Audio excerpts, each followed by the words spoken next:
Қазір көптеген жасөспірім балалар үлкен қалаларға оқуға келеді. Олардың өмірі өзгелерден басқа, әлде қайда күрделі. Көптеген жастар бұл қиындықтарды көтере алмайды және өз проблемалары жайлы да жақындарымен жиі бөлісе бермейді.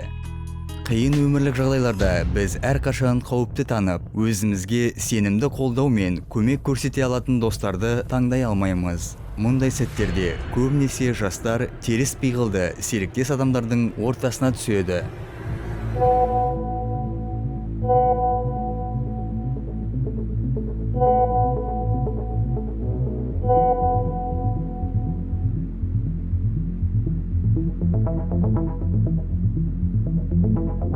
Бауырым, азық-түлік жоқ дегенің есіңде ме? Иә, міне, біз саған алғашқы уақытқа жететін сатып алдық.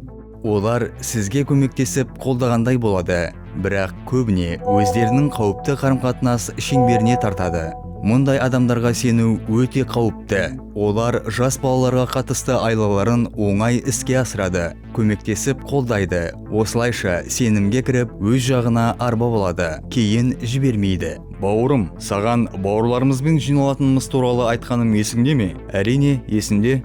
Бүгін бізде жиналыс болады. Менімен барасың ба? Мен сені барлығымен таныстырамын. Неге бармасқа? Барып көрейік. Мұндай ортаға түскеннен кейін артқа жол жоқ.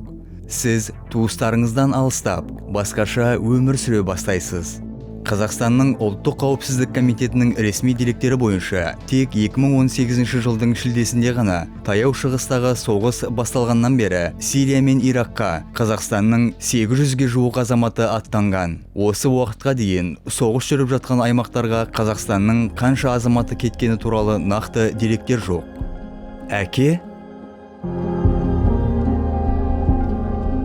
Өз туыстарын, жақындарын, балаларын тек ең жақын адамдары ғана құтқара алады. Ата-аналардың міндеті қиын жағдайларда қорғап көмектесу, дұрыс жолға салып, дұрыс бағыт сілтеу. Біздің балаларымыз, біздің болашағымыз.